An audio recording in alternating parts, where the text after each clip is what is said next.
ఈ news line నుండి Telangana TRS కోసం పనిచేస్తాయా అంటే అంటే బయట ఉన్న సందేహం ఇది అట్లా ఎందుకు అనిపిస్తాను అంటే మనం ఇప్పుడు నేను టీఆర్ఎస్ గవర్నమెంట్ లో ఉన్నప్పుడు కూడా చాలా మంది మాట్లాడినా, చాలా కొన్ని కూడా క్వశ్చన్ చేసిన, చేయాల్సిన ఎంతవరకు చేయాలని అంతవరకు చేసిన.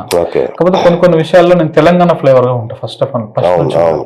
నేను డే 1 నుంచి కూడా కొంచెము బీజేపీ మీద ఫైట్ చేసినప్పుడు కానీ లేకపోతే సబ్జెక్ట్ బేస్డ్ గానే మాట్లాడతా. ఎక్కడ కూడా ఏది పర్సనల్ అటాక్ అట్లా ఏమి ఉండదు.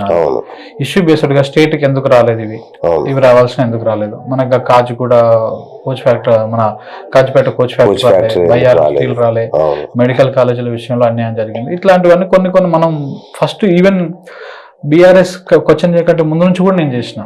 నేను ఒక వీడియో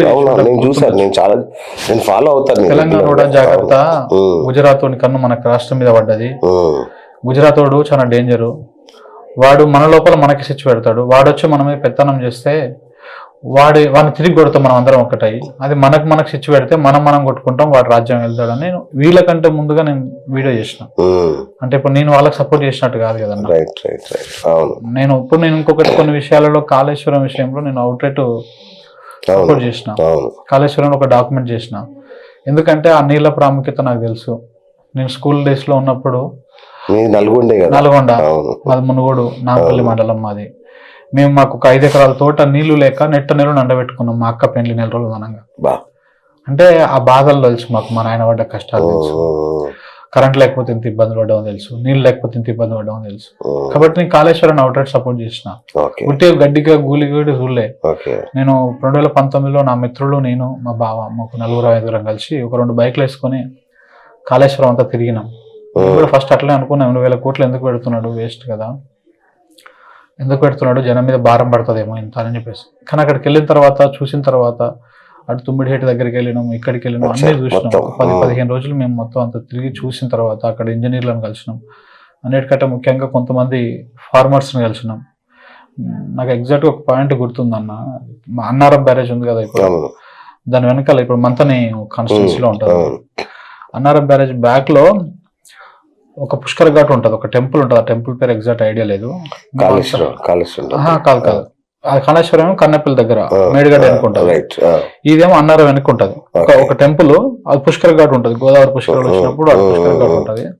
మేమంతా తిరిగి అలసిపోయి స్నానం చేద్దాం అన్నట్టుగా మనం అందరం బైక్లు ఆడబెట్టుకుని పోయినాం. మేము ఆడిపోతుంటే అప్పుడే బ్యాక్ వాటర్ వస్తున్నాయి, అన్నారం బ్యాక్ బరాజ్ నింపుతురు, నీళ్ళు వస్తున్నాయి అనుకుంటున్నాయి అనమాట. ఒక దూరంలో ఒక గట్టు మీద ఒక మంచి ఆల్మోస్ట్ 70 నుంచి 80 మధ్యలో ఉంటాడు పెద్ద మనిషి, బొర్లు కాసుకుంటా ఉన్నాడు ఆడ. నేను వీళ్ళందరూ స్నానం చేస్తుంటే ఊరికి ఆడిపోయి కూర్చున్నా. నా తాత ఏంది పరిస్థితి, ఎట్లా ఉంది, నీళ్ళు వచ్చినాక ఏమనిపిస్తుంది కానీ అడిగింది.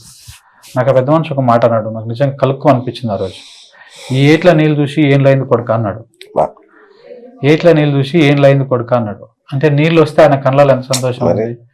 మరి ఇవి ఖర్చు ఎక్కువ అవుతుందంట, నీళ్లు ఎత్తిపోసుకుంటే ఇవంతా అవుతుందంట కదా. ఊరికి ఆయనకు అర్థమయ్యే లాంగ్వేజ్ లో నేను అడిగితే ఇప్పుడు పైసలు నా దగ్గర ఉన్నాయి కొడుకో, 50 రూపాయలు 100 రూపాయలు ఉన్నాయి, నాకు దూపు అవుతుంది, ఇప్పుడు నేను ఇవి తాగాలన్నా నీళ్ళు కొనుక్కొసుకొని తాగాలన్నా అని చెప్పిండు ఆయన.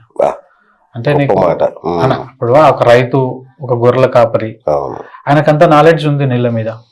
ఎందుకంటే ఆయన గొర్రెలు పొద్దుగా లేస్తే నీళ్ళు తాగాలి, పొద్దుకులు దేశం అంతా తిరిగి వచ్చి గడ్డి గదరం తిన్నా కానీ నీళ్ళైతే తాగాలి కదా. నీళ్ళు తాగకపోతే ఏ గొల్లోనికైనా కానీ మనసులో పట్టదు, అరే గొర్రెలు నీళ్ళు తాగలే ఇవ్వాలి అని ఉంటుంది. ఆ నీళ్ళు ఏడు దొరకాలి మరి మనకు లేవు ఇట్లా నీళ్ళు లేక గోళాలలో పట్టుకొని బోరింగ్లో కడిపోయి ఇవన్నీ చెప్తుంటే నాకు మస్తు బాధ అనిపించింది. అంటే ఓహో, మనం నీళ్ళ కోసము ఖర్చు పెట్టినా తప్పులేదు, కొంత భారమైనా తప్పులేదు, కానీ మనం నీళ్ళు లేకపోతే.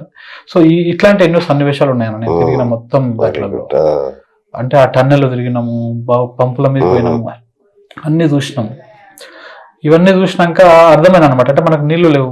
100 మీటర్స్ లోపల సముద్ర మట్టానికి నీళ్లు ఉన్నాయి, మనం 500-600 మీటర్ల ఎత్తులో మనం ఎత్తిపుచ్చుకోవడం మార్గం లేదు.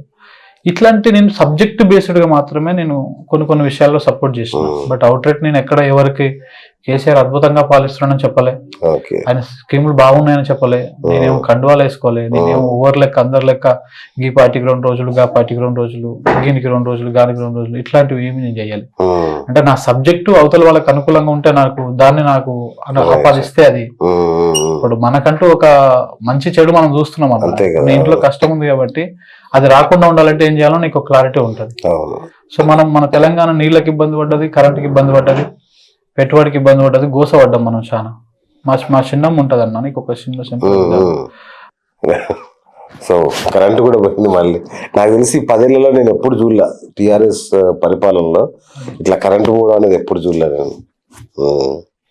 అసెంబ్లీలోనే పోతుంది ఇక్కడ ఎంత కానీ. సో నేను మా చిన్నమ్మ మా బాబాయ్ చనిపోయిన తర్వాత పిల్లలు చిన్న వాళ్ళు అన్న, జస్ట్ ఒకడు 10th క్లాస్, ఒకడేమో ఇంటర్ చదువుతున్నాడు. వాళ్ళు ఏం పని చేస్తారు చెప్పండి? ఆమె కూడా పెద్దగా ఏదో స్కూల్లో ఏదో అటెండర్, కరెక్ట్ 1 month లోపల వాళ్ళకి 5 lakhs వచ్చినాయి. నేను ఈ సబ్జెక్ట్ బేస్డ్ గా ఈ పరంగా మాత్రమే మనం కొన్ని విషయాలు సపోర్ట్ చేస్తున్నాం. ఎందుకంటే ఇది రైతుకో మనం ఎన్నడూ చూడని అభివృద్ధి ఫలాలు కదా ఇవన్నీ, మనం ఎప్పుడు చూడలేదు. పక్కన పెడితే పేద కుటుంబం అనేది ఒక ఇంటి పెద్ద మనిషి లేకపోయినా గానీ, ఒక ఏమన్నా ప్రమాదవశాత్తు జరిగినా గానీ ఎంతో కొంత ఆర్థికంగా నిలదొక్కగలుగుతారు. ఆమెకు 5 లక్షలు వస్తే పిల్లల చదువులకు వాడుకుంటది, ఏదో రకంగా ఆమెకు అది అవుతుంది. వడ్డీకి ఇచ్చుకున్న కుటుంబం జీవితాంతం ఇట్లా ఉంటుంది. సో ఇట్లా మనం కొన్ని సబ్జెక్ట్ బేస్డ్ గా మాత్రమే మాట్లాడినాం. అంతేగాని ఎక్కడ నేను తప్పులను కూడా ఎత్తి చూపిన. ఇంతమంది విషయంలో కొన్ని మిస్టేక్స్ అవుతున్నాయి. ఇప్పుడు హుజూరాబాద్ లో అంత చేసిరు, అది కాదు కరెక్ట్, చేయాల్సి ఉంటే ప్రాపర్ చేసుకో, ఇట్లా కొన్ని చెప్పినాం మనం. కొన్ని విషయాలను అవుట్లెట్ కూడా మాట్లాడినాం. కాకపోతే ఇంకా అవి మనం మాట్లాడిన ఎక్స్పోజ్ కావు.